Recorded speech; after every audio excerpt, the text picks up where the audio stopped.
Padahal saya tunggu-tunggu Kak Erik ini, artinya memberikan baik. Itu lagi. Bisa jadi Kak Jeki tidak bersuara. Iya, aduh. Saya tidak bisa berpikir. jadi saya bilang begini, Kak Amrizal ini kerasukan arwah leluhur. Aduh. Kak Erik. Tadi kan bahasanya itu kan sekarang lagi yang top-top itu kan astral projection kan? Iya kan? Bahwa dunia ini paralel. Iya, tapi memang saya sepakat kalau misalkan antara apa namanya tadi itu ya, saling berintegritas antara Tuhan, Beraksi. alam, manusia. Makanya kan makanya saya orang yang berani membantah ketika Tuhan itu bahasanya tidak bisa dilihat. Loh, bisa. Cuma bukan dengan mata, dengan kesadaran. Makanya bahasa saya tadi sadar itu sukma. Iya, benar-benar. Saya sepakat soal itu. Iya. Makanya ini toh narasumbernya nih luar biasa semua, tapi tidak ada yang bertanya. saya malah yang tadi itu saya malah merasa, aduh, saya yang diserang pertanyaan ini sama Pak Prof, Pak Dokter ini. Ini saya apa bingung atau bagaimana atau saya juga bingung. Saya tidak menyangka, luar biasa tidak menyangka saya Kak Amrizal itu seperti tadi itu. Wah. Luar biasa memang. Kak Erik, ada yang mau disampaikan? Tapi memang jelas, saya sepakat dengan Pak Nur tadi. Bedanya luar negeri itu orang Barat dengan kita ini menyatukan spiritualitas dengan agama. Mereka pisah. Nah, kenapa? Karena kalau menurut saya spiritualitas itu dasar beragama. Makanya orang yang beragama belum tentu spiritualitas. Misalnya ada yang beragama Islam, tapi dia tidak cari siapa dirinya. Berarti dia bukan spiritualitas. Dia harus cari asal-usulnya dari mana kamu. Oh, tadinya kamu dari padi rupanya. Iya kan? Oh, dari nasi. Oh, dari ikan. Nah, kita dulu berada di sana. Kita cuma diadakan. Jadi sebenarnya dunia ini nyata apa tidak? Ya tidak nyata. Yang nyata itu cuma yang Maha Kuasa gitu. Ya kan? Kita ini dinyatakan.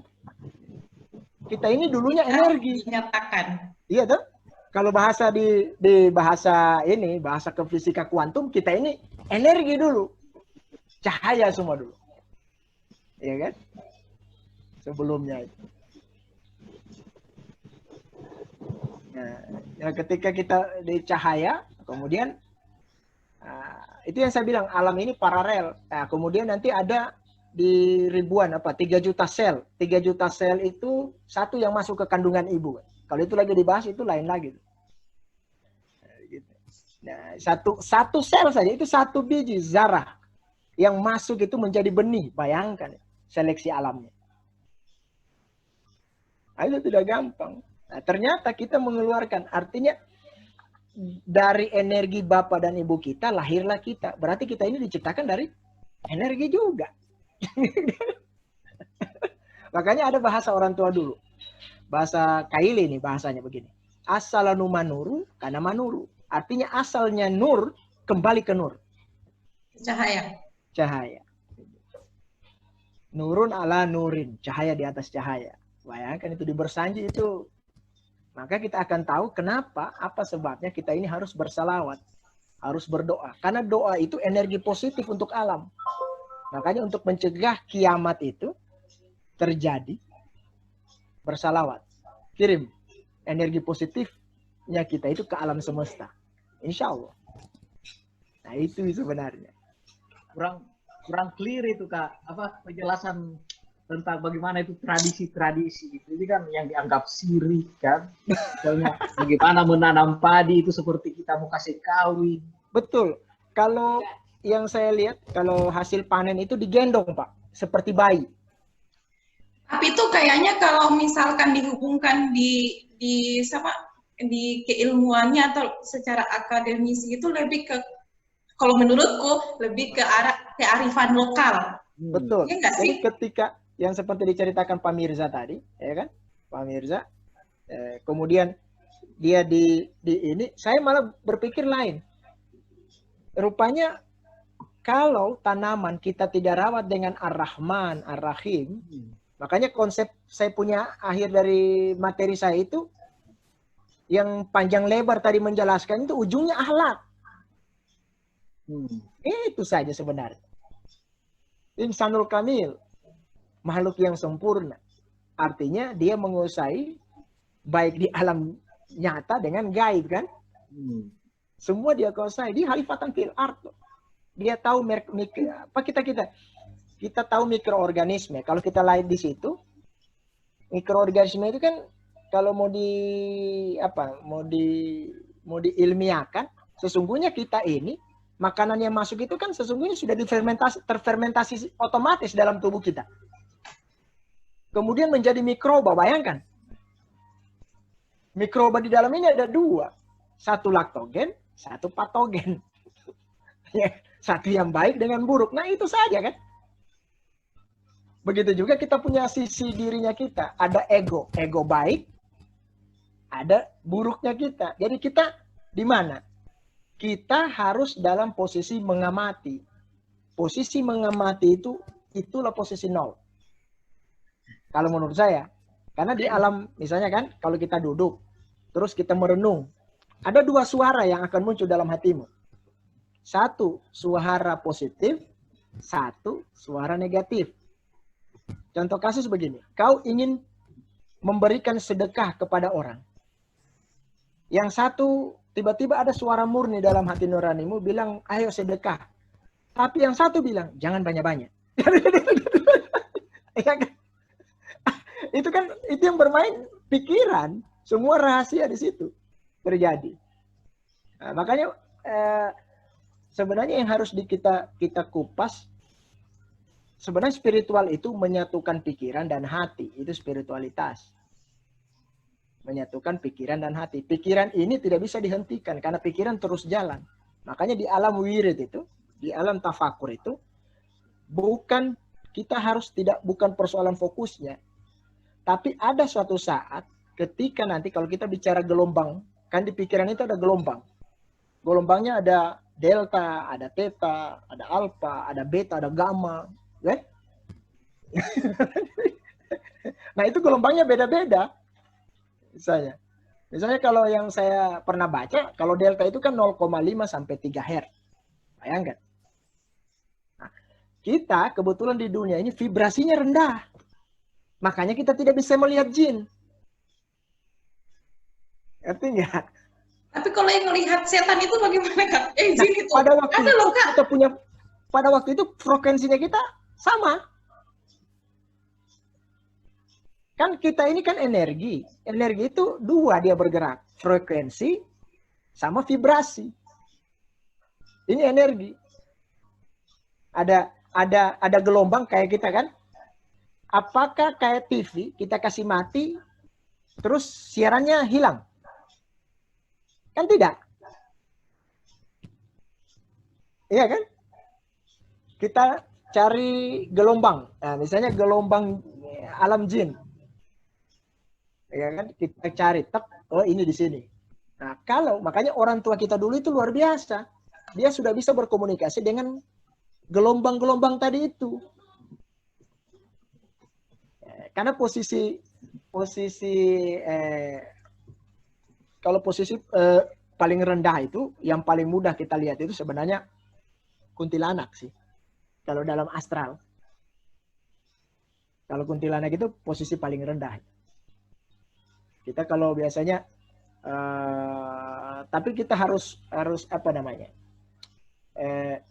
Makanya kita begini, kalau di alam wirid itu kita lebih baik mengikuti kata hati yang positif. Ketika dia negatif, abaikan. Kita harus, makanya saya di alam wirid yang pernah saya rasakan, imajinasi itu penting. Kalau tanpa imajinasi, sesuatu itu tidak akan wujud. Makanya kita ini sering diceritakan di Al-Quran itu bukan persoalan dongeng, cerita-cerita untuk menjadi contoh-contoh, ya kan? Suri tauladan kita, jadi tauladannya kita. Misalnya cerita-cerita tentang kenabian, cerita-cerita tentang orang-orang para waliullah. Kenapa kita harus bertawasul dengan mereka? Ya kan? Nah, karena akhirnya kita temukan bahwa alam ini paralel. Mereka ini, artinya begini tadi, kembali kita. Mereka, para wali itu, dia kembali menjadi cahaya. Makanya dia tidak pernah mati. Ngerti nggak itu? Energi ini. Ya kan? Tidak pernah mati kita ini. Kita ini cuma berubah, berpindah. Ya kan? Makanya bahasanya ketika paralel, kita harus percaya ada surga dan neraka. Kenapa? Karena ada sebab dan akibat. Coba sebab dan akibat. Kita yang pilih. Jadi yang sebenarnya neraka itu bisa ada, bisa tidak. Yang ciptakan siapa? Ya kamu sendiri. Kalau kau berbuat baik, ya kau ke surga. Kalau kau berbuat tidak baik, sudah jelas neraka, kan begitu? Iya. Iya kan?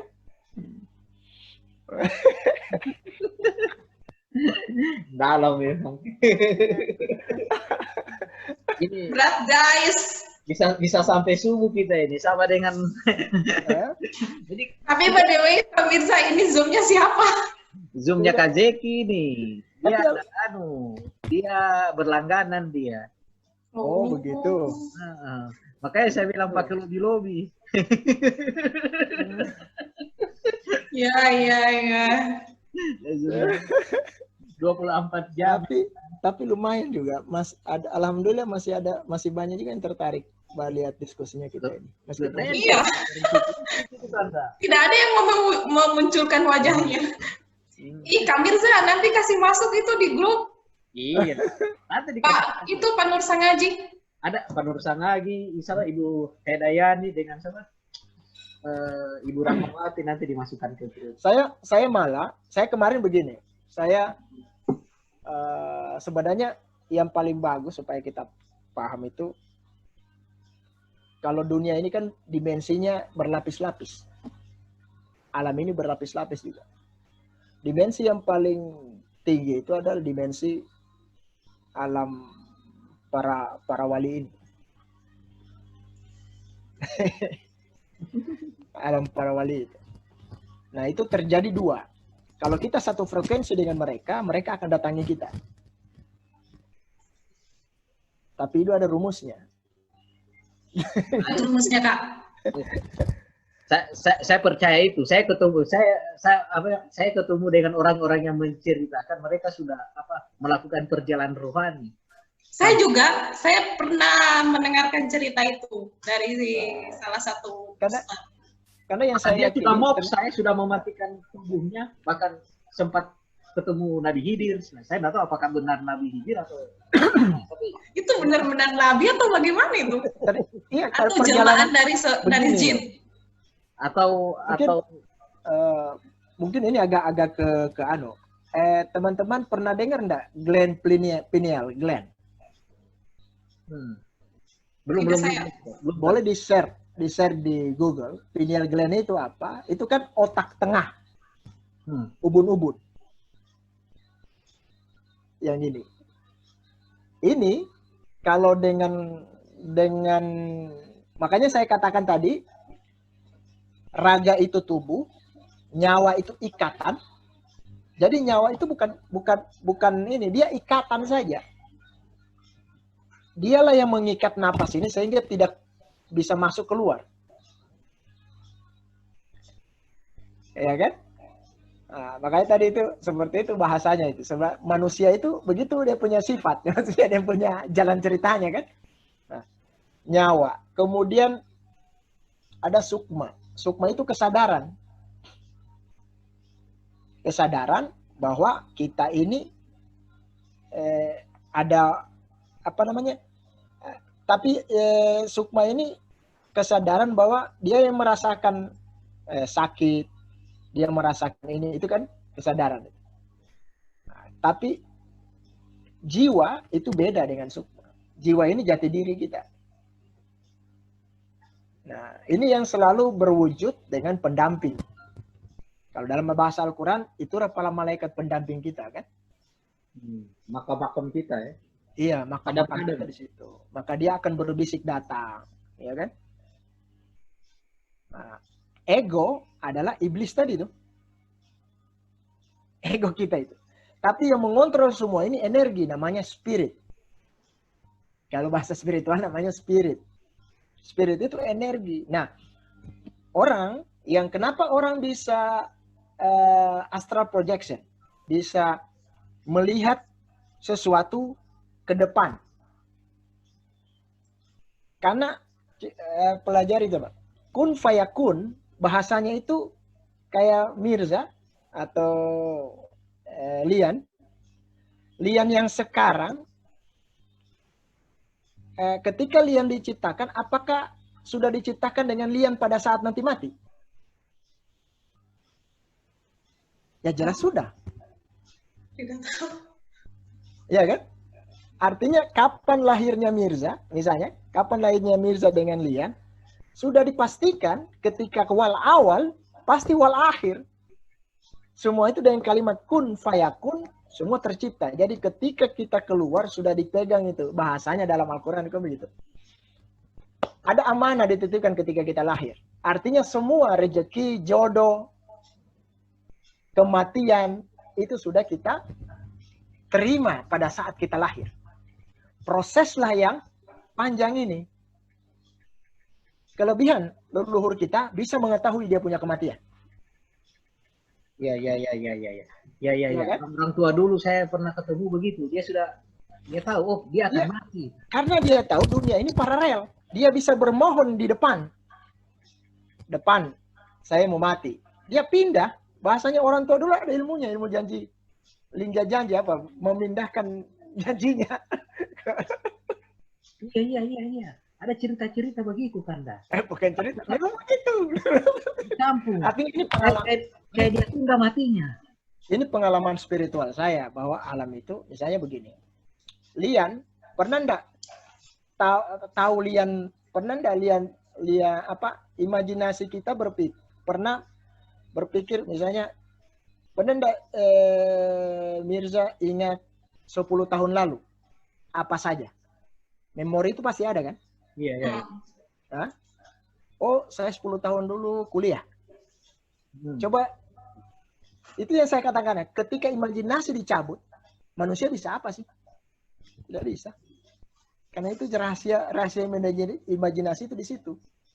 Itulah yang membuat orang gila. Karena sudah kelebihan berimajinasi. Tetapi imajinasi itu dikendalikan. Karena pikiran itu bermain dua, ego sama jiwa tadi itu.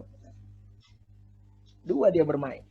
Makanya ketika di alam wirid, biarkan saja. Ada fenomena ketika kita duduk. Mungkin pernah enggak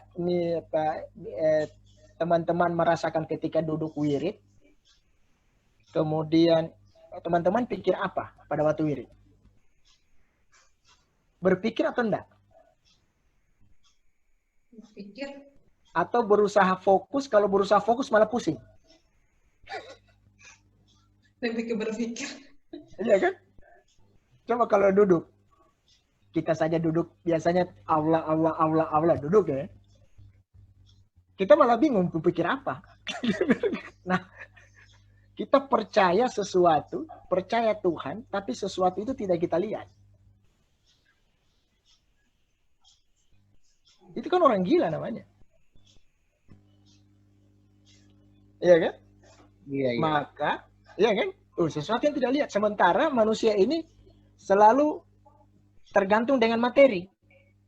Nanti dia lihat baru dia percaya. Dia yakin. Terus kita, ya kan? Iya, iya. Nah, makanya di alam wirid itu kita tidak dilarang, di tarekat-tarekat juga seperti itu. Kenapa dia harus menampilkan, ada dua hal. Boleh dia fokuskan ke warna di dalam wirid, warna apa saja yang disukai oleh alam bawah sadarnya, ya kan? Karena kan kita ini kayak delta. Delta itu kan super conscious, ya kan? Super sadar kolektif. Artinya kita dalam posisi sekarang ini, posisi delta, gelombangnya kita delta ini. Kalau kita mau tahu gelombang pikiran, kan? Tapi ada gelombang yang paling halus lagi, namanya super conscious. Itu memori. Jadi ketika kita mengingat memori kita ke belakang, itu kita sudah mau masuk ke alam theta tadi. Gelombangnya beda ya. Kemudian nanti masuk di alpha. Di alpha itu alam bawah sadar. Disinilah orang bermain hipnotis itu.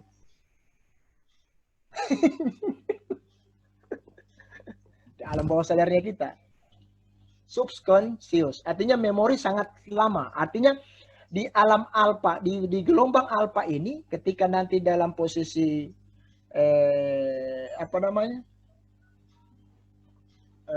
itu kita bisa masuk ke, karena di sini posisi titik nol ini di alam ini bahasanya, kita masuk di nol, pikiran kita berhenti otomatis, tidak kita hentikan, tapi memang yang pemilik pikiran itu yang menghentikan, sehingga disitulah masuk langsung didampingi oleh jiwa tadi. Kita hanya mengikuti alam bawah sadar, sehingga kita mungkin dibawa ke fenomena. Muncullah fenomena ini. Kita ketemu ini, ketemu Haider, ketemu ini, dan ketemu Nasir. Itu yang bawa itu gelombang pikirannya kita. Gitu. Baru ada yang lebih dalam, itu beta. Baru masuk ke gamma. Kalau gamma itu sudah. Itu super sadar itu. Artinya posisi dibilang tidur tidak, tapi saya tidur, gitu. Posisinya. Karena kita sekali-sekali masuk ke sana, sekali-sekali masuk. Misalnya, pernah enggak mimpi yang sampai sekarang tidak tidak pernah dilupa? Mimpi itu sangat berkesan. Saya pernah mimpi, sampai sekarang tidak dilupa. Jadi seperti mimpi, tapi tidak, gitu. Nah, itu kan masuk ke gamma. Sekali-sekali saja manusia akan masuk ke sana. Nah, itulah yang saya sebut alam kesadaran. Alam kesadaran itu cuma bisa dilakukan lewat spiritualitas. Spiritualitas itu dalam kategori ya, posisi paling dekat olah napasmu. Gitu. Karena napas itu energi. Hanya dengan energi lah kita bisa bersinergi dengan alam semesta, sehingga kita bisa menyatu dengan seluruhnya. Selaras itu ketika mencapai titik keselarasan, maka kita bisa berkomunikasi dengan Tuhan. Makanya kalau bahasa saya bukan anu sih. Saya juga baru dapat di akhir-akhir periode ini.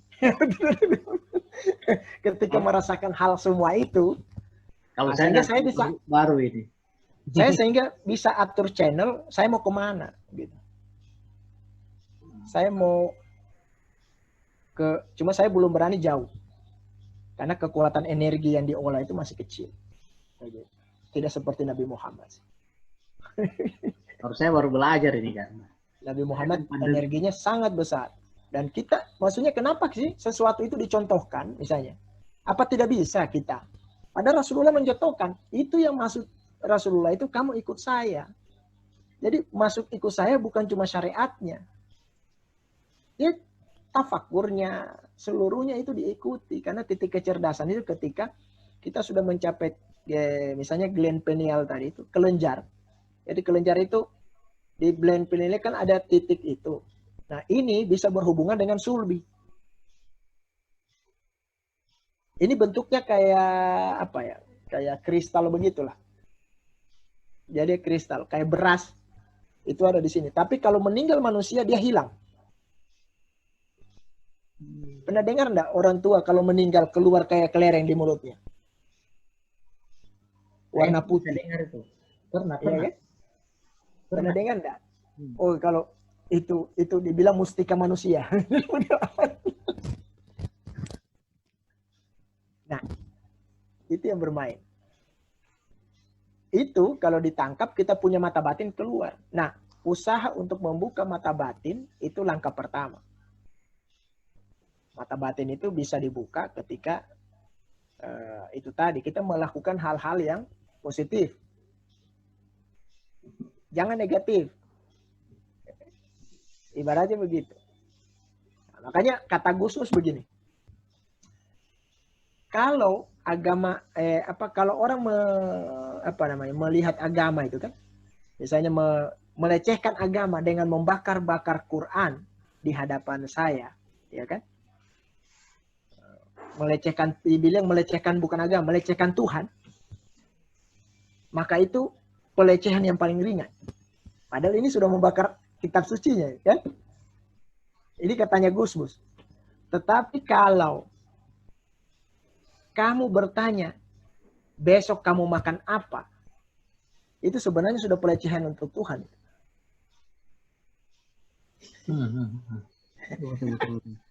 Ya kan katanya Gusmus. Berarti kamu tidak yakin. Yang beri makan kamu besok itu saya. Loh kamu kok masih bertanya lagi? Ya kan? Iya. Ya, saya tidak lagi berpikir tentang saya serahkan semua. Hari ini mungkin saya tidak dapat uang, tapi besok saya yakin saya dapat uang. Karena saya ada karena energi itu dia berinteraksi. Misalnya Macam ada yang membimbing kan, ya? Ada yang membimbing. Iya, maksudnya energi itu, misalnya kita balik ya, energi positif pasti akan kembali ke positif.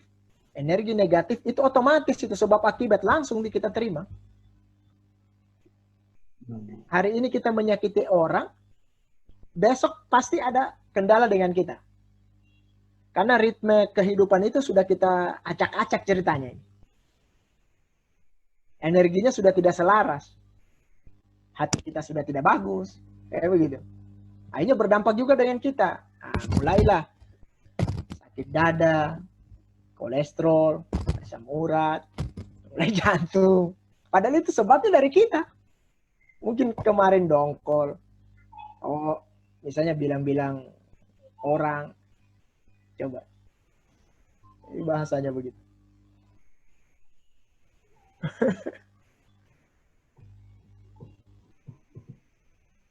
Siapa ini?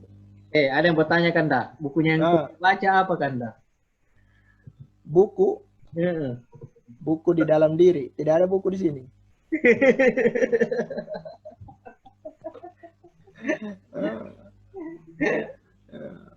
Kalau pakai buku berarti belum. Artinya kalau buku kita bersandar di situ. Kalau buku dibakar, hilang, kita pakai apa? Makanya Al-Quran itu kan sebenarnya bukan buku. Cuma dia dibukukan. Ya enggak? Betul. Dia kalam kan? Nanti zaman sahabat itu baru dia kan asalnya kalam. Kalam. Iya kan? Iya. Coba. Artinya kalam itu berarti tutur, bahasa. Sekarang bagaimana modelnya Tuhan berbahasa? Iya. Pakai perantara enggak? Pakai. Lewat siapa? Ya lewat Rasulnya. Nabi Muhammad.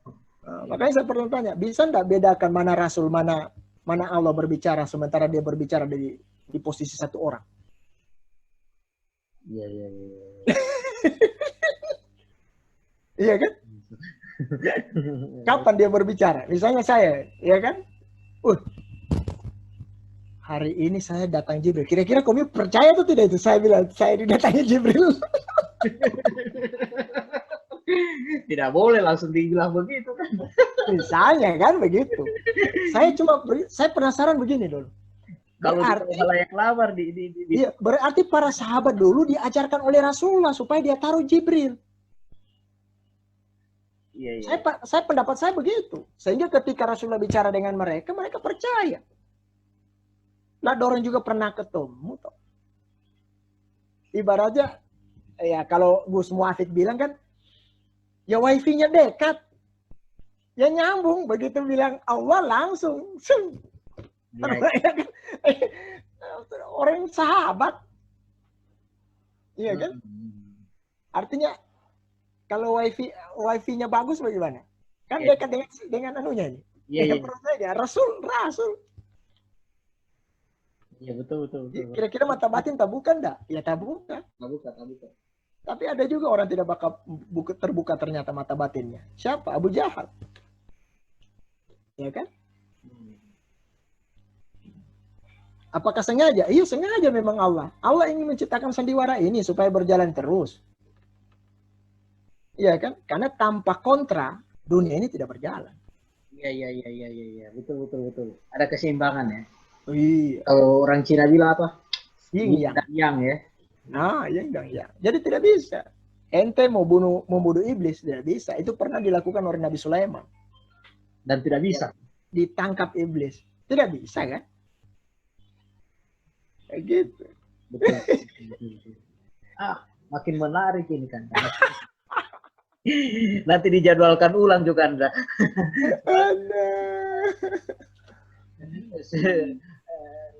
Sudah lobet yang lain. Tapi masih bertahan juga ada orang ini. Berapa orang ini? Masih bertahan juga rupanya. Saya kira hanya kita orang dua ini yang asik sendiri ini karena sama-sama mengkaji tasawuf. Tidak, saya malah saya kebetulan ada beberapa dan rata-rata anak muda semua. Saya sarankan jangan lagi ikut teori. Menurut buku, menurut ini, menurut jangan. Ya. Kalian harus rasakan. Iya, karena dia kan perjalanan rohani kan. Karena perjalanan rohani itu, setelah itu baru kau baca buku.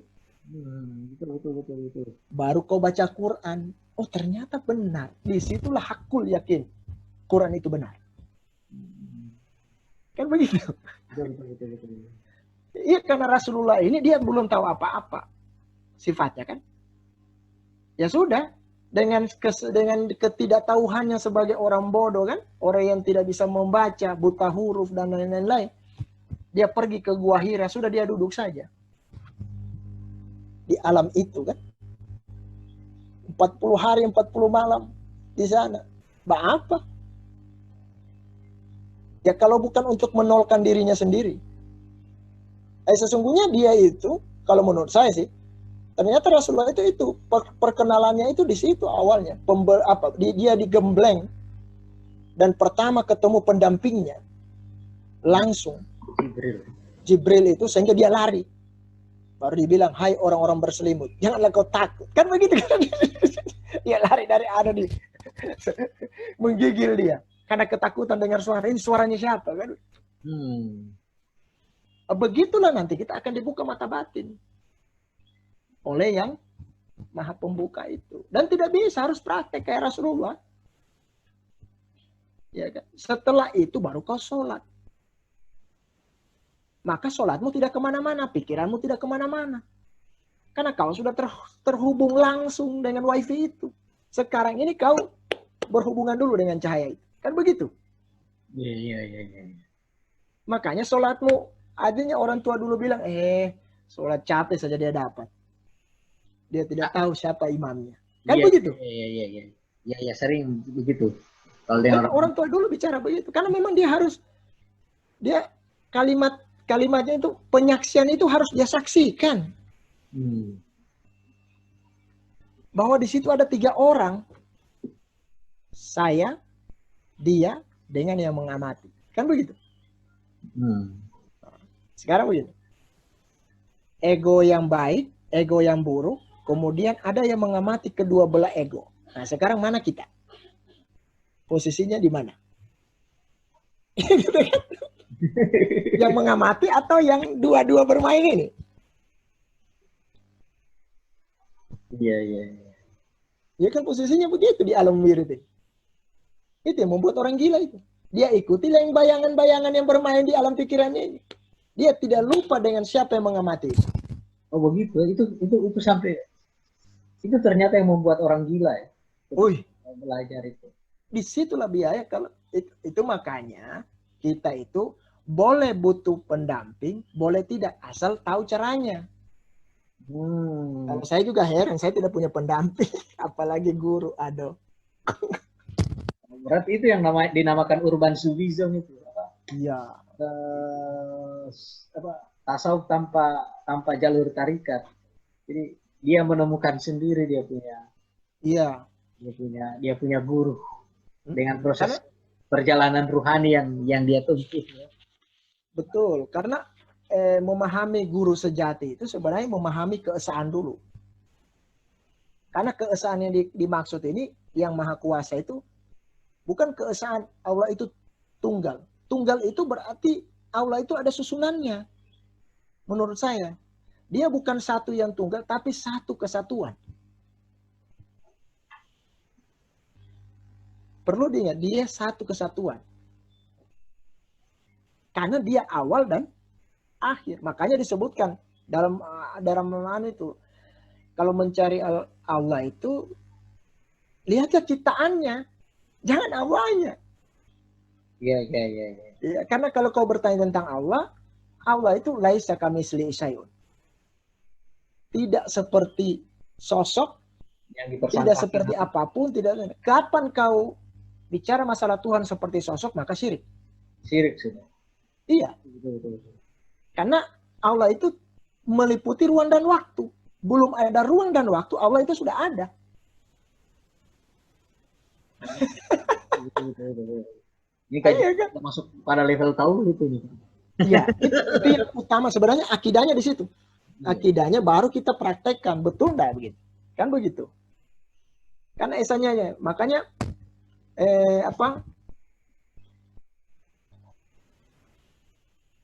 dalam tafakur itu sebenarnya untuk mengenal itu kan harus rasa itu dulu. Rasa duluan. Karena rasa itu mendahului pikiran sebenarnya. Bukti. Mau bukti? Coba tes gula. Yang duluan bilang manis itu rasa atau pikiran? Rasa. Rasa kan? Iya, rasa. Iya, itu kan bisa dibedakan. Makanya rasa itu mendahului pikiran. Itu temuan saya. Maksudnya yang saya rasakan. Asin. Masuk ke. Kenapa kita merasa? Karena ada ruh yang tidak bisa dikaji tadi. Ya kan? Ada sukma tadi. Ada lapisan-lapisan ruh itu kan sukma. Ada yang kembali kan? Ini yang kembali. Subconscious itu tadi. Yang di alpha tadi itu. Dia tidurkan. Dia betul-betul tidur, dia yang kembali. Ini masih tetap yang lainnya. Pikiran itu. Pikiran yang satu itu yang kembali ke Maha Kuasa. Setiap kita tidur.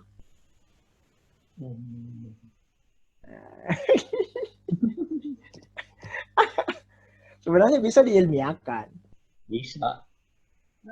Bisa diilmiahkan. Cuma kan namanya pengkajian tasawuf ini kan. Nah, itu kan cara memahaminya kan step by step kan. Iya. Nah, apalagi masalah titik, kayak misalnya titik fokus toh. Kenapa kita? Karena begini, energi itu masih belum bisa berbentuk, ya kan? Karena dia berupa wujudnya partikel sama gelombang. Kalau di fisika kuantum mainnya begitu kan? Nah, itu temuannya siapa itu? Yang Niels Bohr itu kan? Proton. Ya, kurang tahu saya. Iya kan? Itu mungkin. Samit proton, itu kan partikel. Nah, partikel itu kan ada elektron-elektron ya kan? Iya, betul. Iya toh? Itu kan tidak bisa kita lihat. Bisa nggak kita lihat? Ya bisa. Ya kan? Iya, iya. Misalnya ada dua cahaya kan? Kayak cahaya ini. Cahaya lampu di belakang saya. Iya kan? Itu Iya. bisa dilihat. Tapi yang bikin terang ini bisa nggak dilihat?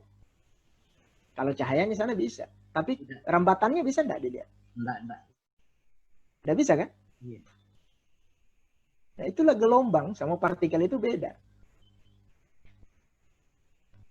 Makanya setiap wujud apapun di dalam wirid itu belum berbentuk karena kita belum, karena dia ketika kita amati dia akan berubah jadi sosok. Karena partikel-partikel itu akan menyatu dia. Fokus. Itu kalau bicara akan mewujudkan dengan sesuai dengan alam pikiran kita. Makanya orang tua dulu itu, saya mau ketemu Sunan Kalijaga. Itu yang sudah fokus loh ini, yang sudah tahu anunya ini. Maka dia ketemu, dia bisa berkomunikasi. Iya, bisa. Nah, wong wali itu sudah menjadi cahaya semua kok. Bahkan ada yang bisa melakukan perjalanan dari sini ke Mekah ya. Bisa melipat dunia. Nah, itu lain lagi. Astral projection itu.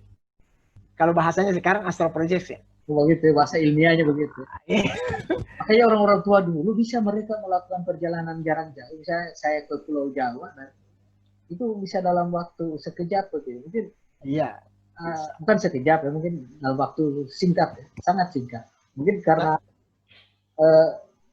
dia sudah punya karama barangkali, dia sudah punya, artinya sudah bersih jiwanya, bersih segala hal. Sehingga yang kayak begitu kan dimudahkan, dimampukan oleh Allah ya. Orang bilang apa? Karama atau apa? Karama, baraka kan bahasanya. Nah, karena kenapa? Karena tadi energi yang dia olah tadi sudah membentuk dirinya, maka dia mampu, jalan satu-satunya pertama dia mampu menyembuhkan orang. Karena yang dia olah tadi itu kan energinya sendiri. Energi. Jadi manusia ini semua bisa punya potensi untuk jadi wali. Ya tinggal kembalikan ke dirinya masing-masing. Dia mau olah enggak energi di dalam dirinya? Dia mau selaraskan enggak dengan alam ini? Posisinya begitu. Kalau dia mau selaraskan, ya jalan satu-satunya kata Al-Quran tafakkur. Berpikir. Berpikir dalam hal ini, kau harus berpikir tentang ciptaan. Ciptaan dalam ini alam semesta ini kan. Iya. Iya kan? Alam semesta ini, kalau dibilang alam semesta berarti ada alam, ada kita, ada seluruh. Alam ini bukan cuma bumi maksudnya. Tapi semua galaksi, Bima Sakti, dan yang lainnya. Ya, rangkaiannya kemana? Alam semesta ya. Yang di alam semesta. Alam semesta dan seisinya. Seisinya. Jadi ketika dia nanti berputar, nah itu yang makanya dunia ini penuh simbolisasi sebenarnya. Simbolisasi. Makanya ketika ada simbol itu yang ibaratnya, misalnya Ka'bah. Kenapa Ka'bah? Ka'bah itu kita harus kelilingi kan. Kayak begitu. Ternyata itu wujud partikel tadi itu. Karena di atas sana berputar juga alam ini. Dia berrotasi kan. Sesuai dengan yang mau, yang punya energi, yang bisa memutar tadi itu. Yang punya ini kan kita tidak bisa lihat, tapi kita bisa rasa gelombang ini. Namanya energi. Jadi sulit dibahasakan. Cuma ada. Misalnya saya begini, cermin, baku lihat. Toh? Oke, baku lihat. Tapi pertemuan kita ini yang di dalamnya Mirza dengan dalamnya saya tidak baku lihat. Tidak bisa kita lihat loh. Iya. Saya angkat tangan. Ya kan? Mungkin bisa lihat, tapi yang membuat saya angkat tangan tidak. betul. Nah, itu bedanya. Berarti ada orang yang di belakang saya, kan bisa kan? Iya. Ada orang yang menggerakkan semua ini. Nah, itu yang namanya kesadaran. Kesadaran ada yang saya akhirnya setuju dengan pendapatnya Sesi Jenar. Tidak ada Sesi Jenar, yang ada Allah. karena pandangannya sudah dibalik.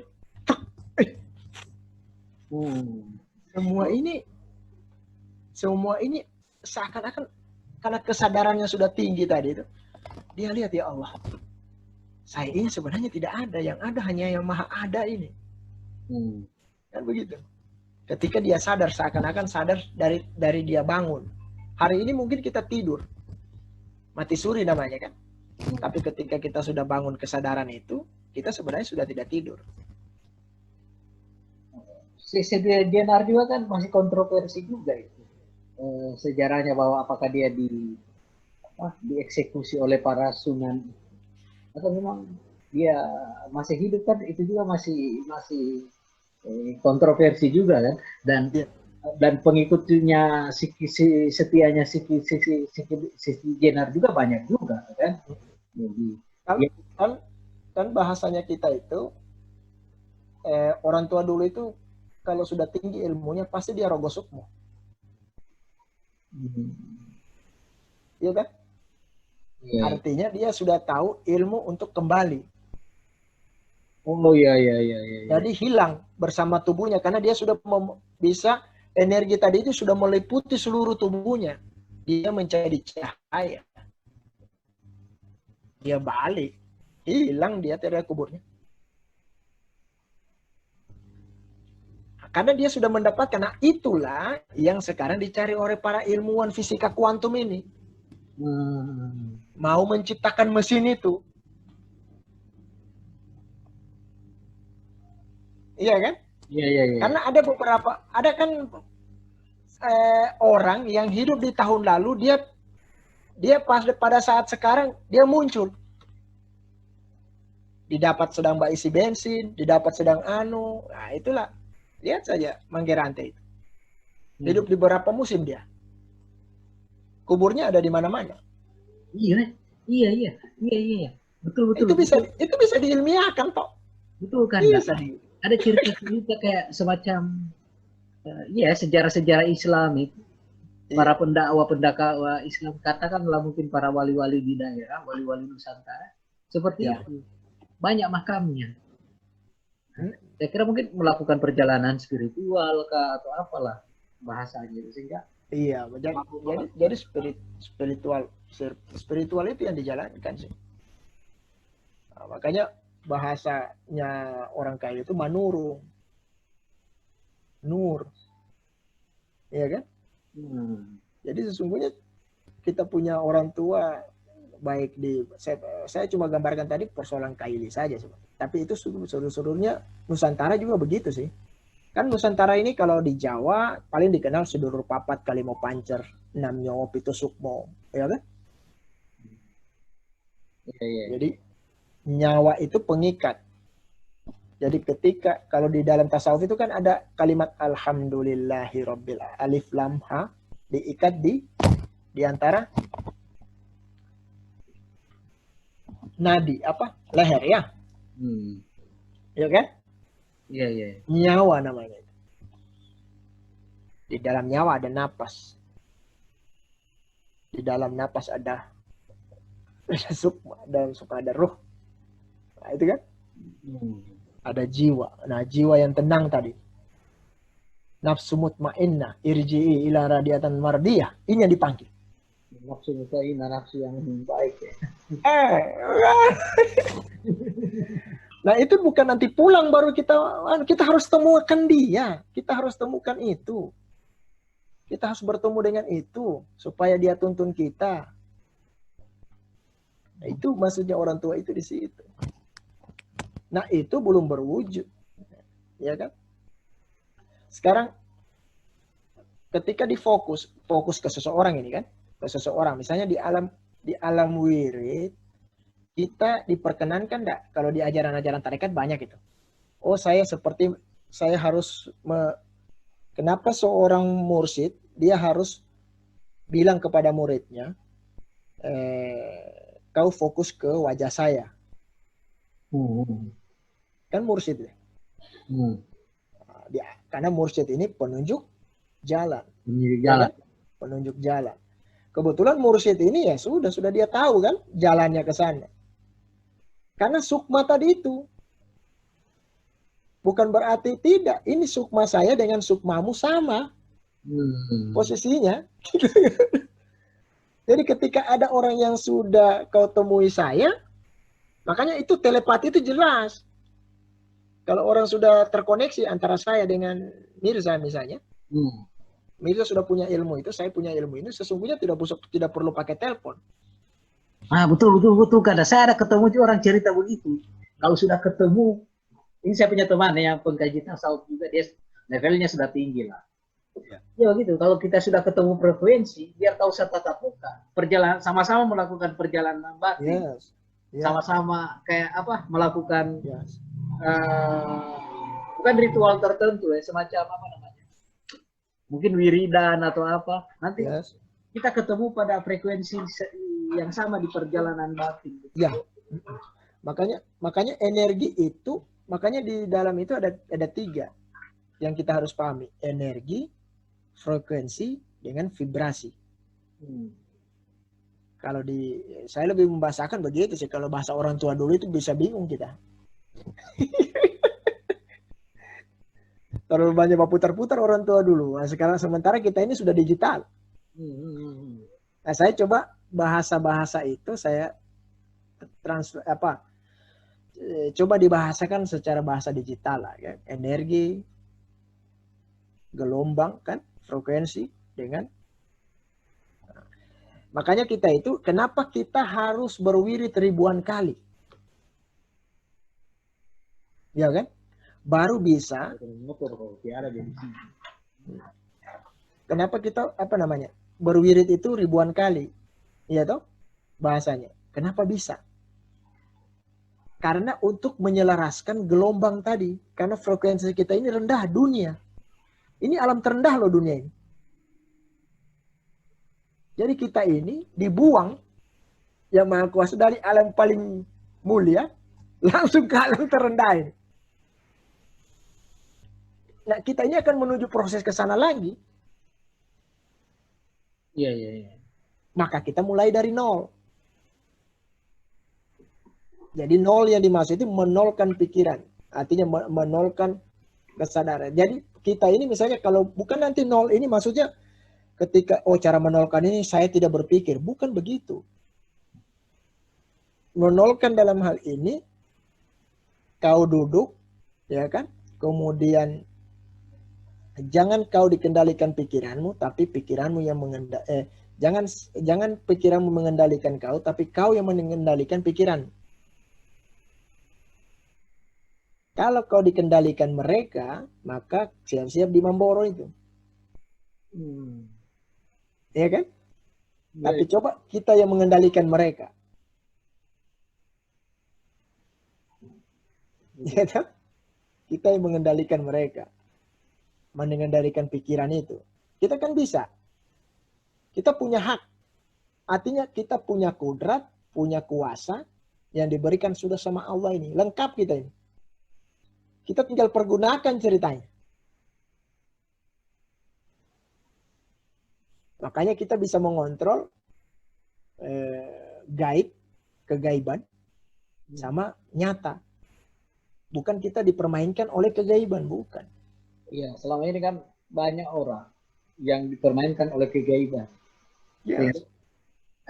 Cenderung takut ya dengan hal yang sifatnya gaib. Padahal sebenarnya manusia tidak perlu takut-takut amat juga kan. Karena kan dia diciptakan itu paling mulia di muka bumi ini dibanding makhluk yang lain. Kalau pikiran saya terhadap masa takut ini, dia wajar kita takut. Kenapa kita takut? Karena kita masih punya jasad. Oh begitu Panda ya. Itu yang menyebabkan ada ketakutan ya. Iya.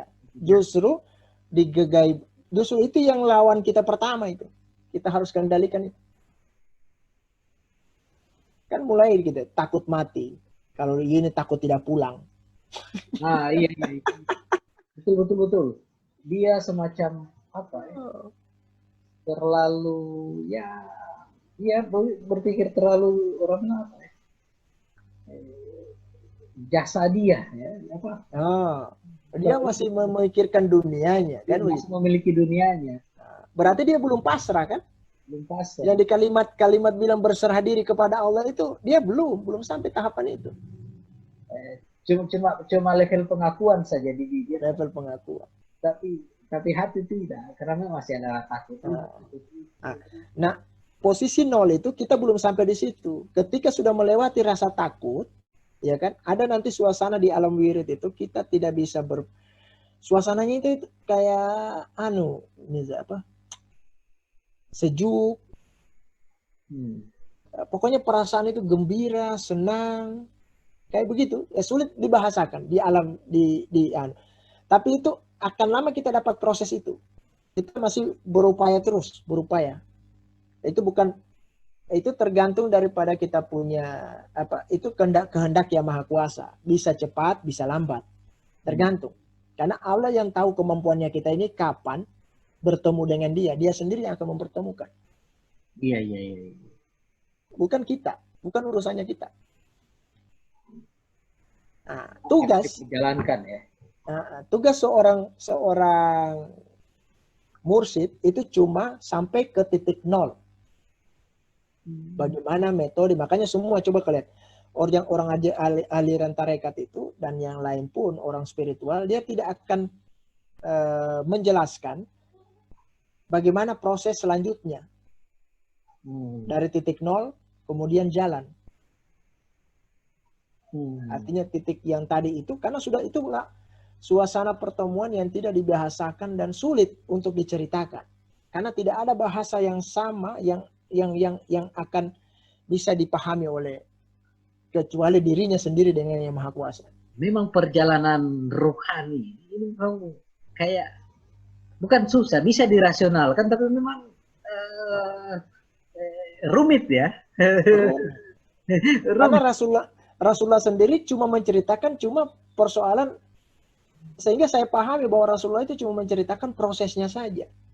Proses dia ketemu sampai Sidratul Muntaha, setelah masuk dia tidak diceritakan lagi kan? Iya, tidak ada. Ya. Ada enggak itu? Tidak ada. Cuma proses itu diceritakan. Ya karena masih proses itu ya bisa semua kita jalani. Mungkin prosesnya beda. Kita tidak lagi menuju tangga pertama, tangga kedua ketemu Nabi Adam, ketemu ini enggak. Kita tidak akan seperti itu. Iya betul. Kalau bicara proses kita bukan mudah diterima oleh logika kan. Iya. Tetapi seperti bagaimana model ketemunya dan lain sebagainya, ketemu Adam dan itu kan tidak diceritakan. Nah, itu lebih sifatnya lebih maknawi. Betul. Jadi posisi Jibril itu kalau menurut saya itu cuma ada di Rasul. Kita ini kemungkinan yang datang adalah leluhur. Oh begitu ya. Makanya itu bilang kadam itu ya. Hadam. Itu lagi, itu pembahasan lain lagi. Kalau ada hadam, ada jin yang mengikuti kita, bersedia menjadi pendamping kita. Beda lagi itu pembahasannya. Ya, itu beda pembahasannya lagi. Itu kalau sudah berproses. Yang paling fokus saya ini, semua orang harus ke titik nol dulu. Baru dia nanti kenal itu alam-alam itu. Nah, nanti setelah proses itu nanti karoma, biasanya kita bahasanya karoma sih. Karoma itu biasanya kita akan pergunakan, kita punya kemampuan, energi tadi itu kalau sudah besar, dia bisa mengecek dimensi-dimensi lain. Kalau sudah fokus, meskipun di tempat yang seperti ini, misalnya saya bicara, saya bisa hari ini mungkin saya bicara dengan Mirza, tapi Mirza tidak tahu bahwa saya ini sedang jalan. Pergi di satu tempat. Karena yang bicara ini mungkin Rizal yang lain, tapi Rizal yang lain ada nanti dia datang lagi. Nah, baru memberitahu seperti ini. Karena misalnya begini. Makanya kan kalau para supranatural itu dia akan bercerita begini. Karena kemampuannya dia panggil jin yang paling tua di lokasi itu. Kehebatannya manusia di situ loh. Jin itu bisa dia perintah. Seperti siapa? Nggak tahu saya, Ujang Bustami. Sekarang kan lagi top itu Ujang Bustami itu. Dia Itu orang paling saya suka. Itu gila, bilang gila deh ini. Baru dia live lagi itu. Tapi itu sudah apa yang para spiritualis itu, bahasa saya spiritualis, kemudian dia punya agama. Lebih hebat itu. Hebat, artinya banyak orang yang serang dia kan.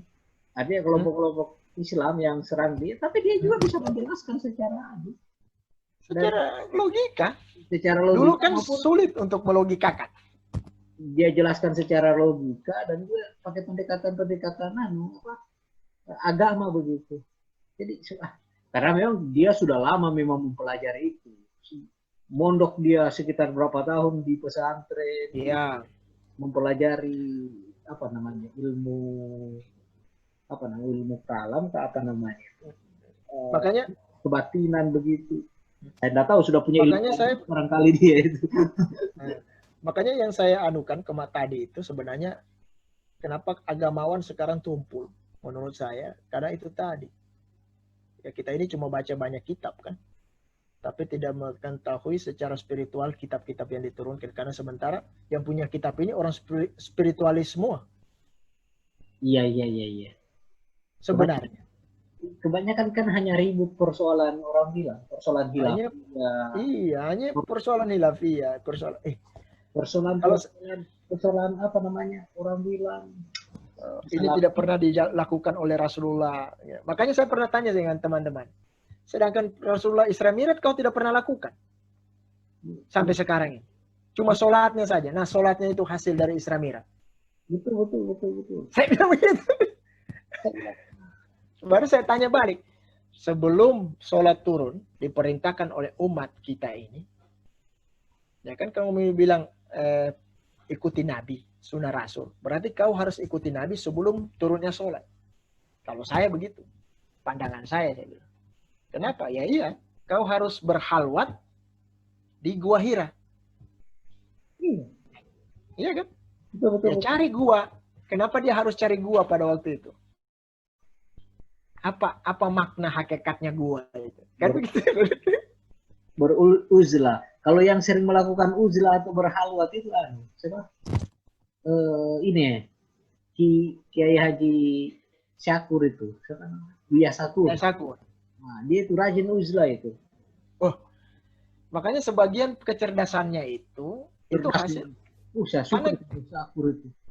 Karena gland pinealnya itu kan tak buka. Jadi dia menjelaskan itu ya.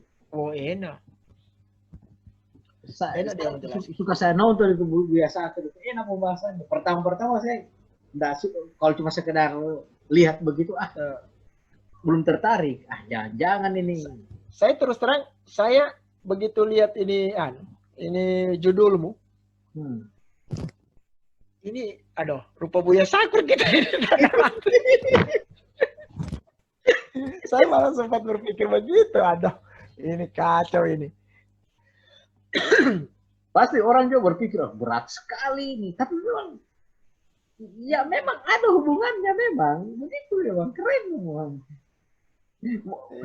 Makanya itu kelihatan itu kayak minum persiapan memang aneh itu Pak Nur Sangaji kayaknya, makanya dia bilang tak gantung. Satu Pak Nur Sangaji minum persiapan sama Pak Surahman juga, makanya dia agak-agak tidak seperti biasanya dia waktu di mana di Urban Sufism kan enak sekali dia membahas kan, dia kurang lebih mirip-mirip ke Amrizal lah dia, keenakan ngomongnya luar biasa, dia menguasai sekali. Nah, kalau ini dia kayak kayak bukan joki, bisa dia coba tidak makanya orang bilang bukan malamnya Pak Surahman kayaknya.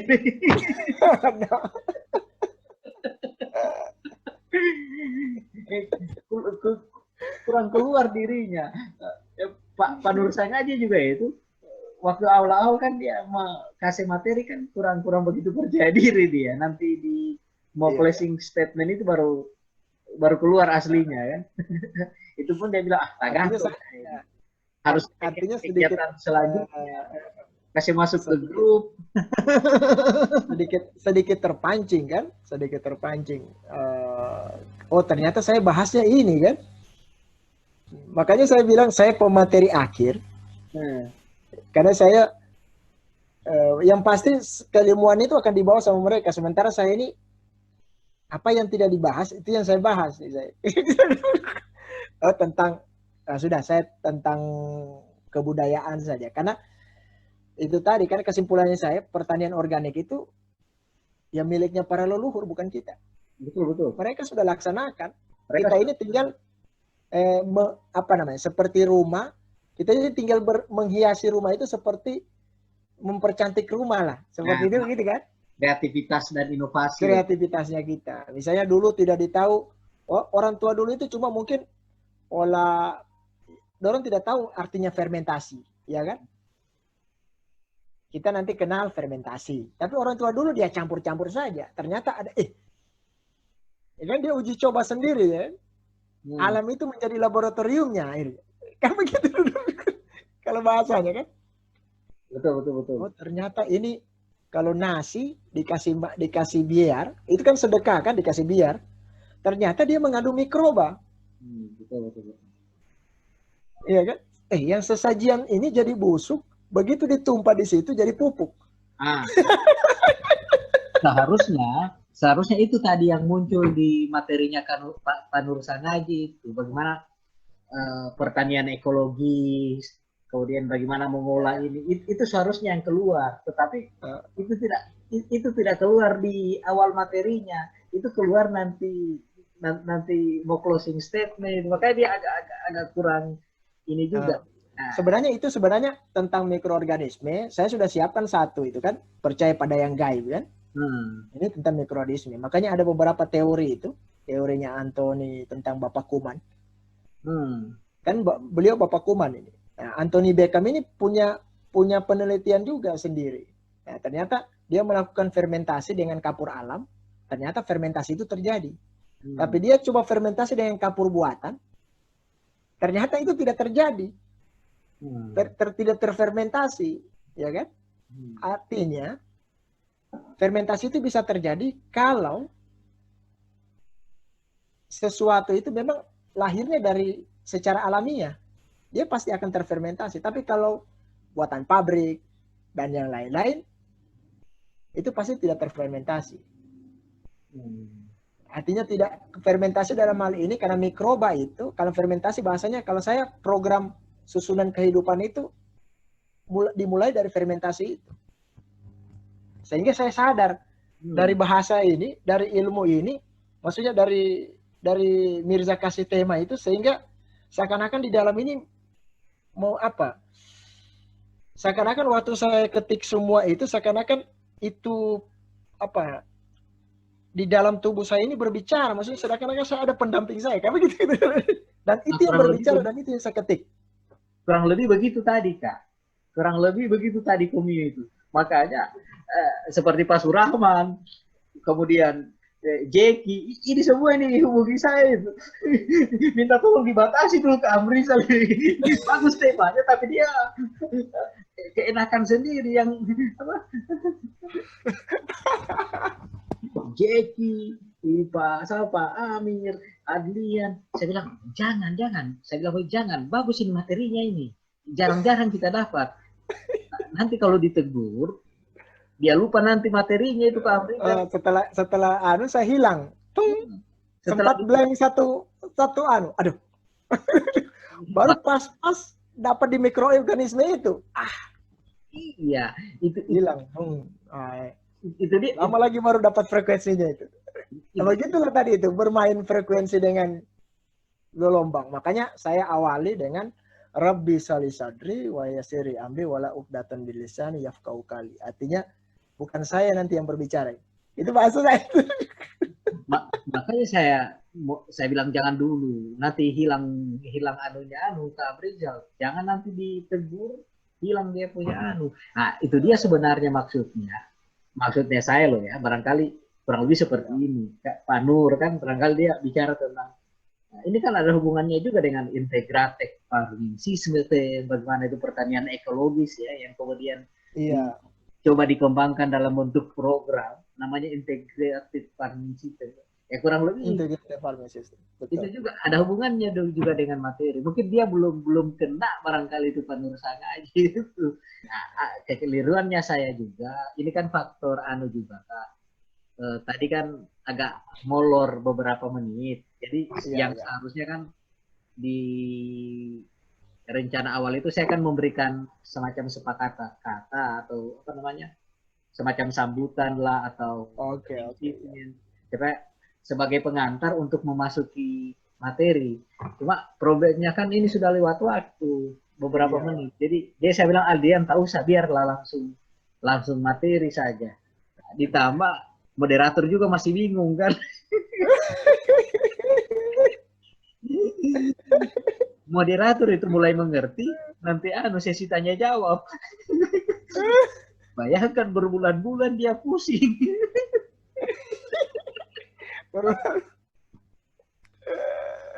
Aduh. Ini saya bilang, untung Mirza ini dia tunda jauh ini ini. Untung saya tunda jauh memang. Kurang lebih 1 bulan lebih ini baru. Kurang lebih 1 bulan lebih. Ya, gitu. Jadi kalau tidak saya tidak siapkan materi, mungkin saya akan berbicara seperti ini. Makanya tadi itu agak kecewa juga seperti Jeki dan lain-lain tuh ada PPT-nya Kak. Oh begitu. Berarti cuma saya yang siap tadi ini ya. Cuma kopi yang siap. Makanya dia barangkali ada PPT-nya Kak Amrizal ini. Saya bilang iya bagus juga sih sebenarnya kalau ada PPT. Barangkali dia punya hasil riset, dia perjalanan ke Morowali, dia kasih lihat dia punya foto-foto atau dia punya video. Ini contohnya. Justru hasilnya begini kemarin. Masanya kalau kita bahas tentang itu, kayaknya pembahasan khusus tentang mikroorganisme kan begitu. Nah itu kan berbicara karena di ini saya agak terkejut teman-teman. Secara tidak sadar kan dia memfermentasi satu ini kan, satu nasi toh. Tapi tidak semua nasi itu ada bahasanya mereka ini jakaba. Mikroba itu. Mikroba ini kayak batu karang akhirnya, tapi ini sudah berbulan-bulan. Ternyata itu ampuh untuk penambahan nutrisi pada tanaman. Dan itu ada di Morowali, mikroba itu. Luar biasa. Kalau dikembangkan itu mungkin bisa apa lahan itu jadi penambahan ekonomi buat masyarakat tuh. Iya. Nah, dari situlah saya belajar tentang, maksudnya saya seperti apa ya, intuisi begitu. Ya, bahasa saya kan dia muncul dengan sendirinya tanpa ini. Saya berpikir ini organik ini sebenarnya menyambung menyambung siklus hidup semua energi ini dia sambung. Dan tadinya putus. Jadi bagi saya yang bisa kasih sambung kita ini adalah energi. Tidak ada yang lain. Contoh, kita aplikasi Zoom yang sekarang tren ini sebenarnya dihubungkan oleh energi itu yang tak terlihat tadi. Iya, betul. Nah itu juga saya sampai bertanya, gimana cara hebatnya manusia ya? Dia bisa pertemukan kita cuma lewat aplikasi. Disitulah mainnya kecerdasan itu. Makanya saya sebut itu bermain jiwa. Iya. Itu kecerdasan. Nah, manusia itu punya kemampuan memilih gelombangnya sendiri. Ketika dia sudah bisa menguasai alam bawah sadarnya. Jadi dia mau ketemu siapa, saya mau ketemu Sunan Kalijaga. Tak. Oh dia. Sebenarnya bisa dijelaskan secara sofistik ini. Zoom ini. Jangan. Iya. Ini sebenarnya orang bilang perjalanan apa ini? Nggak tahu apakah perjalanan batin atau apa. Makanya saya biasa ini materi saya ini sudah campuran ini antara spiritual yang saya alami dengan perjalanan memang pertanian organik itu kan. Iya kan. Ditambah lagi dengan kearifan-kearifan lokal kan. Dengan saya bawa kearifan lokal karena itu tadi kan ya memperkenalkan juga bahwa tidak budaya Nusantara ini tidak sesat. Itu yang saya anukan. Justru mereka ini yang sekarang ini justru saya bilang ilmu ini spiritualis ini ini yang sekarang yang mau dihilangkan oleh orang-orang supaya kita tidak mengenal gaib tadi itu. Akhirnya kita hanya berkecimpung di agama saja, tidak ada spiritualitasnya. Akhirnya kita harus saling memaki ketika kita berbeda kan. Padahal kalau kita lihat spiritualitas, ya kan, itu justru sinkronisasinya antara pikiran dan hati kita. Iya kan? Iya. Makanya di posisi itu saya berpendapat begini. Ketakutan itu hanya bisa dihilangkan oleh mindset. Itu saya pribadi. Karena kalau kita kalau mindsetnya kita negatif akan negatif juga. Iya, kita yang atur. Betul. Maha kuasanya kita itu di situ, bukan mahanya. Yang maha itu yang mengatur pikiran ini, itu yang mahanya itu.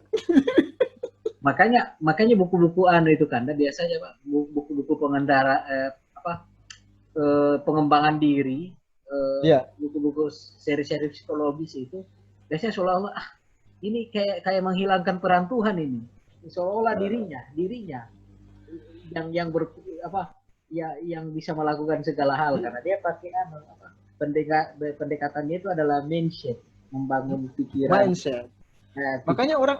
Makanya orang berpikir, orang sekarang orang-orang ilmuwan, orang-orang yang mau ikut pilkada, dia larang orang berimajinasi, sementara dia menyusun visi misi. Nah, visi misi itu lahirnya dari imajinasi loh. Iya, betul, imajinasi itu. Belum terjadi itu. Iya kan? Ya, visi itu kan impian. Impian lahir dari mana? Kalau bukan lahir dari pikiran itu sendiri. Betul. Saya seorang juru gambar, arsitek. Untuk menggambar rumah, saya butuh orang yang punya ide kan. Sekarang saya arsitek lah, Mirza yang punya ide. Idenya tadi supaya frekuensinya sama. Mirza dia jelaskan dulu rumah yang dia inginkan. Iya. Betul. Iya enggak? Iya. Tergambar enggak di imajinasinya Mirza? Iya. Tergambar. Bagaimana ini bisa satu frekuensi dengan arsitek supaya dia bisa apa yang Mirza kasih keluar ini akan nyambung dengan apa yang dia gambar. Dialog. Bisa enggak berhubungan itu? Dialog bisa. Bisa. Nah, kenapa kita tidak bisa menyamakan frekuensi dengan Sunan Kalijaga? Iya. Betul. Nah, itu anunya kan? Karena jadi harus paham dulu. Sunan Kalijaga ini maunya apa? Bahasanya kan? Yang dia suka apa? Supaya dia mau datang satu frekuensi kita. Dia jelaskanlah ilmu-ilmu. Oh, saya dulu begini. Nah, mereka ini tidak akan datang sama persis seperti jin. Enggak. Mereka cahaya. Itu sudah dikatakan yang bikin kuat saya Al-Quran. Mereka ini cahaya dan jin tidak akan bisa menyerupai. Itu kata Muhammad sendiri, Nabi Muhammad. Jin tidak akan bisa menyerupai aku. Oh iyalah, energinya kita beda dengan jin. Jin malaikat cuma tercipta dari 2 unsur, udara dan api. Sementara kita tercipta kayak model kita 4 unsur. Iya. Itu pun dari berbagai macam tanah, jenis tanah juga. Iya. Gitu. Itu pun dari dimensinya banyak lagi, iya kan? Makanya saya Allah sendiri yang apa? tapi malaikat sama jin sama mereka dua ini diciptakan dari dua injil. Makanya yang pertama diciptakan sebelum makhluk yang pertama dia ciptakan di alam semesta ini, setelah alam semesta adalah malaikat. Malaikat ini ada yang nakal, ada yang tidak. Inilah yang malaikat yang nakal inilah yang berubah jadi iblis. Dibilang yang apa? Black angel. Malaikat hitam. Nah, ini mereka ini. Dan badannya itu besar, tinggi sekali kepada Rasul, kepada Allah. Kepada Allah. Badannya sangat tinggi. Badannya sangat tinggi. Nah, saya malah bertanya pernah sama ini. Dari mana kamu dapat cerita ini? Oh, dari ini. Orang yang bercerita ini dari mana? Oh, dari Al-Quran. Al-Quran ini dari mana? Oh, dari dalam. Berarti darinya belum ada dulu. Hebatnya yang maha memberi ini, kalam ini. Yang mengeluarkan kalam ini. Dia bisa mengatur bagaimana bisa sampai kepada kita sampai cerita ini. Artinya, menurut saya, Allah itu menyuruh kita untuk berimajinasi dengan cerita yang saya buat. Jadi Allah sendiri yang membuat cerita itu. Bahwa malaikat seperti ini. Dia sendiri. Kita berimajinasi. Oh begini. Makanya biasa itu kalam-kalamnya Allah itu banyak juga berdasarkan perjalanan hidupnya Nabi itu. Entah itu dia berperang. Kemudian dia mungkin ada problem dengan sahabat atau problematika umat misalnya, atau misalnya dengan apa istri beliau yang namanya Aisyah ya. Iya. Terjadi percekcokan kan karena Rasul mungkin cemburu karena fitnah kan, naik apa itu unta atau apa itu, yang ada laki-laki yang ada seorang sahabat yang membantu Aisyah naik unta atau bagaimana itu ceritanya, kurang lebih mungkin seperti itu. Nanti dicari lagi tafsirnya untuk sehingga Rasul cemburu, Rasul marah, kemudian ditegur oleh Allah begitu. Kan jadi semacam fitnah yang luar biasa pada waktu itu. Sehingga Allah tegur langsung Nabi dengan turunnya ayat itu. Saya tidak tahu apa ayatnya, itu harus dilupakan saya. Kurang lebih begitu. Jadi ternyata luar biasa ya, kalam Allah itu kan berdasarkan perjalanan salah satunya ya perjalanan Nabi yang kemudian dijadikan hikmah yang kemudian jadilah kalamnya Allah ya. Yang kemudian nanti bisa ditafsirkan untuk menyelesaikan persoalan umat sepanjang zaman begitu. Maka itu enak sekali Al-Quran itu. Al-Quran sesuatu bahasa yang mudah dipahami, mudah dimengerti, bahkan oleh anak kecil sekalipun begitu. Itulah keistimewaannya Al-Quran begitu. Mungkin kurang lebih begitu barangkali kan. Iya. Yang saya pahami. Karena orang pikir begini, kalau memaknai cahaya, itu orang pikir ini cahaya begini. Enggak, cahaya itu banyak. Bisa melalui penglihatan, pendengaran, penciuman. Ya kan? Contoh, cahaya itu datang dengan Rasulullah melalui pendengaran awalnya. Apa? Suaranya Jibril. Dia ketakutan. Dia belum melihat, dia tiba-tiba ada suara di tengah malam gulita, di Gua Hira lagi kan? Iya. Artinya gelombang frekuensi itu, gelombang itu yang dihantarkan kepada Rasulullah. Suara tadi itu. Dia tidak tahu dari mana, terus dari situ. Gitu. Nah, makanya saya sempat bertanya. Iya kan?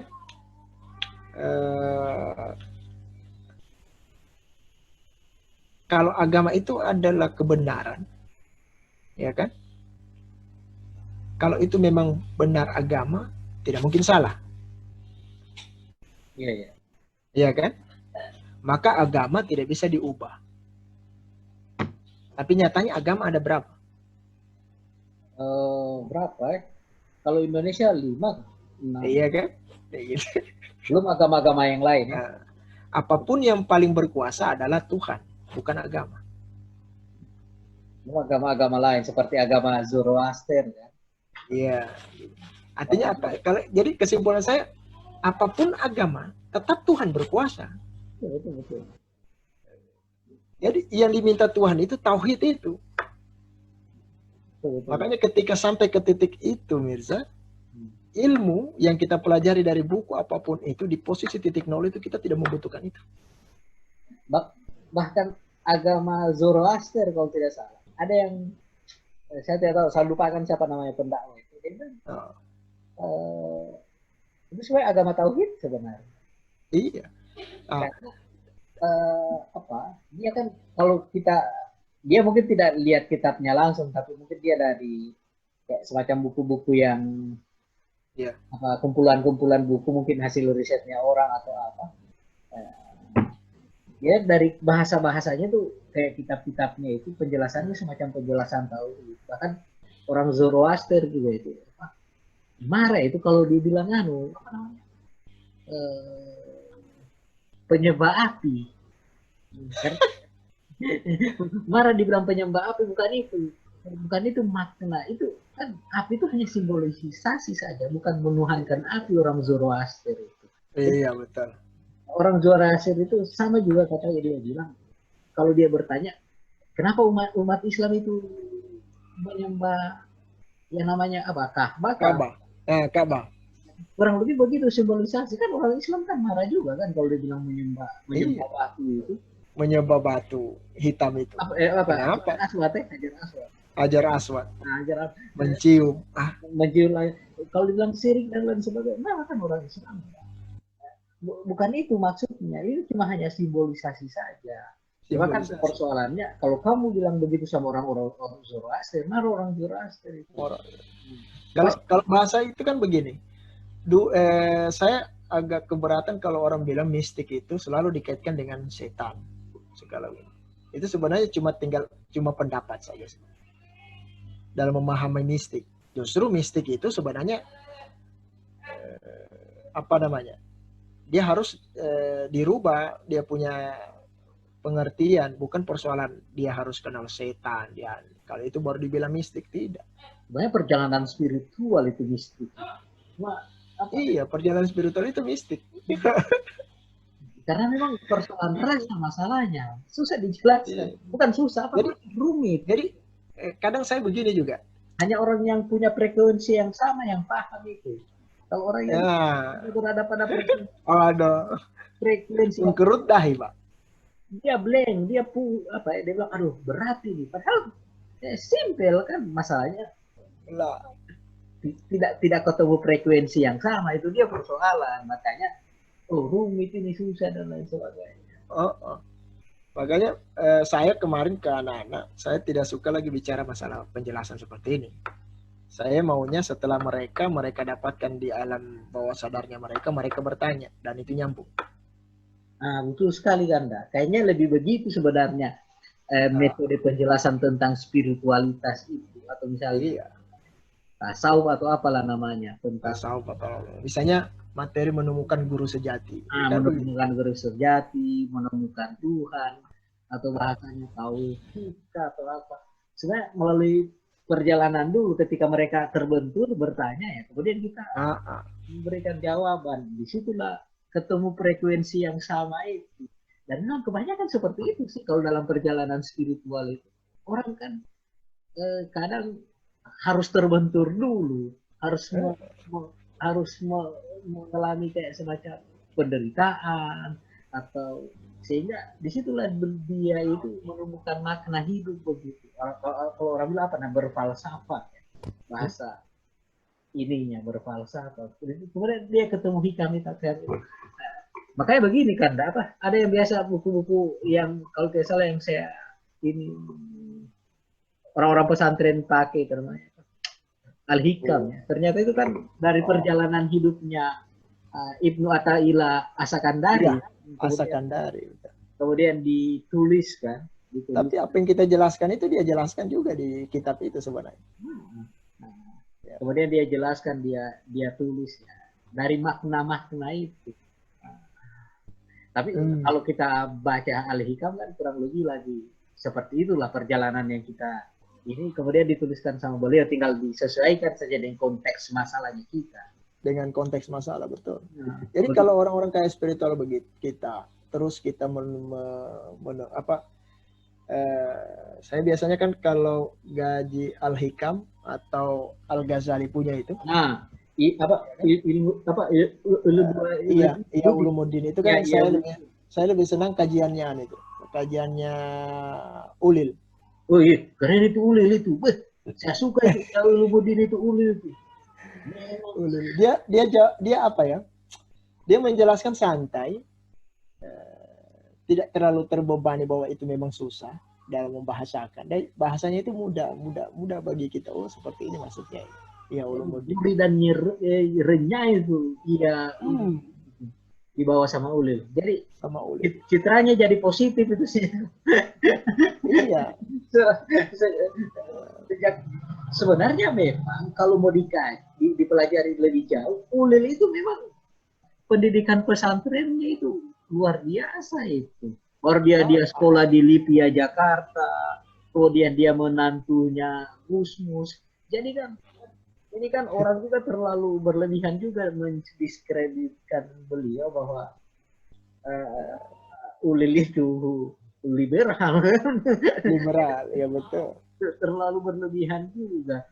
Padahal posisi liberal yang dimaksud itu artinya kan cuma label. Orang yang melabeli bukan pribadinya, karena mungkin artinya ini posisi spiritualis ini dia itu tadi ketika nanti akan mencapai tingkatan itu sesungguhnya disitulah Islam sebenarnya rahmatan lil alamin. Ketika spiritualitasnya sudah mencapai makam tertinggi, maka dia tidak lagi berbicara masalah umat, tapi dia berbicara masalah annas, manusia. Ya. Kebanyakan sih Ulil bicara tentang manusia sih, bicara tentang sosial. Jadi bukan lagi dia ya ayyuhallazina amanu, bukan. Ya ayuhan nas. Yang dia panggil itu, kalau kau masih manusia, ayo duduk dengar ceritaku. Kalau kau bersentuhan frekuensinya kita sama, insya Allah kau masuk Islam. Kan begitu.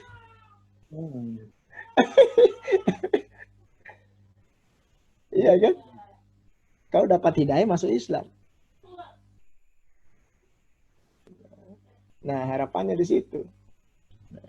Jadi Farul Razi masuk lagi. Masuk lagi. Ada. Kayaknya ini persoalan jaringan orang hilang-hilang. Adlian juga begitu. Tadi kan banyak. Yang hadir itu tiba-tiba hilang karena jaringan. Saya tidak tahu apakah di Palu musim hujan atau apa.